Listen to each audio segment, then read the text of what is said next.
In September 2000, a small, struggling DVD by mail company walked into the headquarters of a $5 billion empire. The young entrepreneur made a desperate offer. "Buy us for $50 million and we will run your online business." The corporate giant literally laughed him out of the room. That arrogant giant was Blockbuster Video. With over 9,000 stores worldwide and millions of loyal customers, they were completely invincible. To them, Netflix was nothing but a tiny, irrelevant joke that was bleeding cash. But that rejection changed everything. The founders of Netflix didn't quit. They swore absolute revenge. What Blockbuster failed to see was a silent revolution. While they were busy collecting millions in late fees from angry customers, Netflix was building an unstoppable digital army. 10 years later, that irrelevant joke would force the $5 billion empire into complete bankruptcy. This is the insane, hidden timeline of how a rejected DVD startup became the world's most powerful streaming empire. To understand how Netflix won, you have to understand how Blockbuster made its money. In the late 90s, Blockbuster's entire business model relied on a dirty secret: late fees. In fact, in a single year, Blockbuster made $800 million just by penalizing their own customers for returning movies late. It was a business built on customer frustration. And this is where Netflix struck them where it hurt the most. In 1999, Netflix launched a radical new concept: a subscription model with absolutely no late fees, no due dates, and no shipping costs. For a flat monthly fee, those iconic bright red envelopes would arrive directly in your mailbox. You could keep the movie for a day, a month, or a year. The power was finally in the hands of the people. At first, Blockbuster's executives ignored it, calling it a niche market for tech geeks. But slowly, millions of customers stopped walking into Blockbuster stores. They preferred the comfort of their mailboxes. By the time Blockbuster realized they were losing their entire empire, they were already bleeding hundreds of millions of dollars. The war had officially begun. By 2004, Blockbuster finally woke up. They realized Netflix was stealing their entire future. In a desperate move to survive, Blockbuster launched its own online service called Blockbuster Online and poured millions into advertising. For the first time, Netflix was facing a direct attack from a giant with infinite cash. But the danger didn't stop there. Suddenly, a new predator entered the battlefield: Walmart, the world's largest retailer. Walmart launched its own DVD rental service at a lower price, threatening to crush both Netflix and Blockbuster under its massive corporate weight. Netflix was losing money rapidly, and its stock price crashed by 70%. But Reed Hastings did something genius. Instead of fighting Walmart, he made a secret backroom deal. Netflix convinced Walmart to drop their rental service, and in return, Netflix promoted Walmart's retail store. Walmart pulled out of the race, leaving Blockbuster entirely alone in the line of fire. In 2006, Blockbuster launched its ultimate weapon: total access. This was a nightmare for Netflix. Under this new program, a customer could order a DVD online through Blockbuster, and when they were done, they didn't have to mail it back. They could simply walk into any physical Blockbuster store and exchange it instantly for a brand new movie on the spot. This was something Netflix could never do, because they had no physical stores. Within months, Blockbuster Total Access gained over 1 million new subscribers.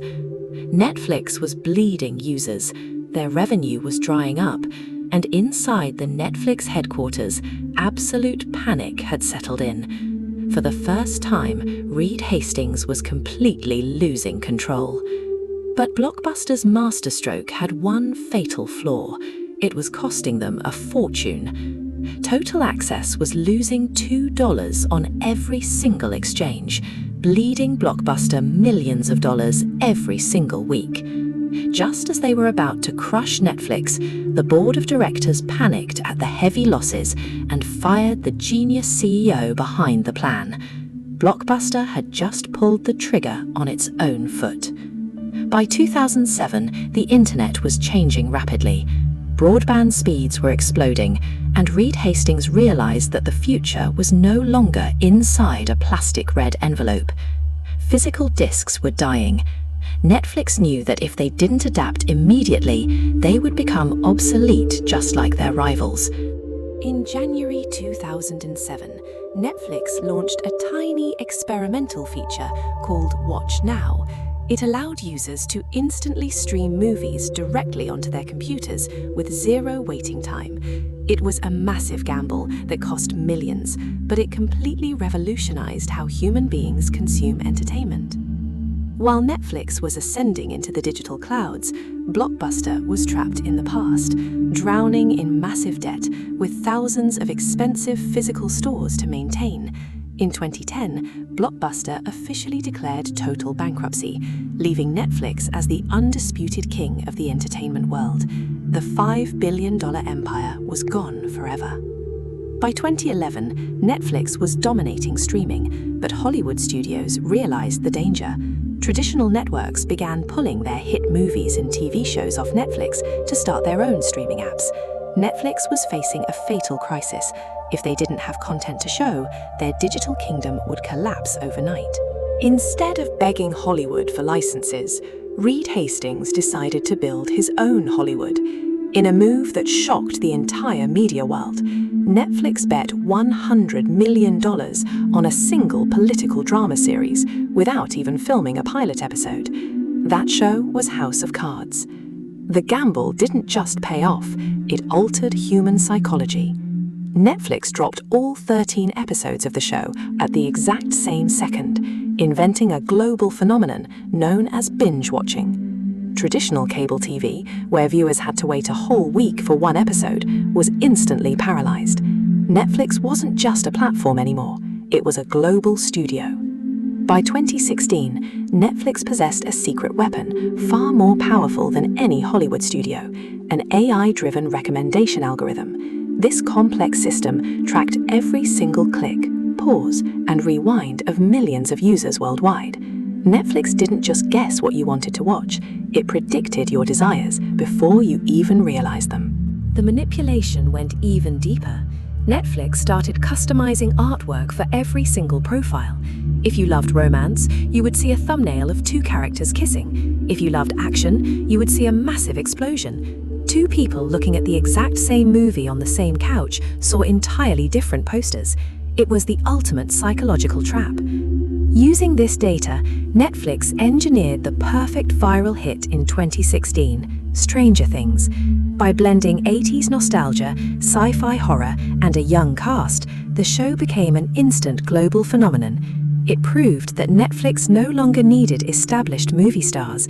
They had mastered the exact formula to manufacture blockbusters out of thin air. By 2018, Netflix had saturated the US market. Growth was slowing down. Hollywood executives thought Netflix had hit a ceiling because global audiences only wanted big-budget English movies.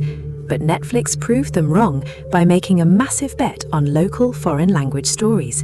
In 2021, that strategy triggered an unprecedented global shockwave. A dark Korean survival drama that cost just $21 million to make became the biggest show in human history. Squid Game broke the internet, gaining over 111 million viewers in just 28 days. Squid Game generated nearly $900 million in value for Netflix. It sent a clear, terrifying message to the old Hollywood elite. The monopoly of Western media was dead. A story created anywhere in the world could now instantly conquer the entire planet, and Netflix owned the pipeline. By 2022, Netflix's absolute monopoly came to a screeching halt. The giants had finally armed themselves. Disney+, HBO Max, and Amazon Prime poured billions into a brutal corporate siege. Suddenly, Netflix wasn't the only option anymore, and for the first time in a decade, they lost hundreds of thousands of subscribers in a single quarter. Wall Street panicked, and Netflix's stock plummeted. Desperate to recover lost revenue, Netflix turned its gaze towards its own users. They decided to kill a feature that had built their empire: free password sharing. Millions of friends and families who shared a single account were suddenly locked out, triggering an unprecedented wave of global internet outrage. The internet swore to boycott Netflix, and critics predicted their final doom. But Reed Hastings had calculated human psychology perfectly. Instead of cancelling, millions of users gave in and bought their own separate accounts. The controversial crackdown didn't destroy Netflix, it generated billions in new revenue, proving that Netflix had become an uncancelable addiction. Today, Netflix is no longer just a streaming platform. They are quietly building their next massive empire by embedding AAA video games directly into their app, streaming massive live sports events, and experimenting with cutting-edge AI production. Netflix is evolving into an all-in-one entertainment ecosystem. The story of Netflix is the ultimate testament to a single business rule: adapt or die. From a rejected $50 million startup to a $250 billion global overlord, they survived by destroying their own successful models before anyone else could do it for them. They didn't just survive the future, they invented it. If Blockbuster had accepted that $50 million offer in the year 2000, the world of entertainment would look completely different today. But corporate arrogance sealed their fate. What company do you think Netflix will destroy next? Let us know in the comments below, hit that subscribe button, and we'll see you in the next deep dive documentary.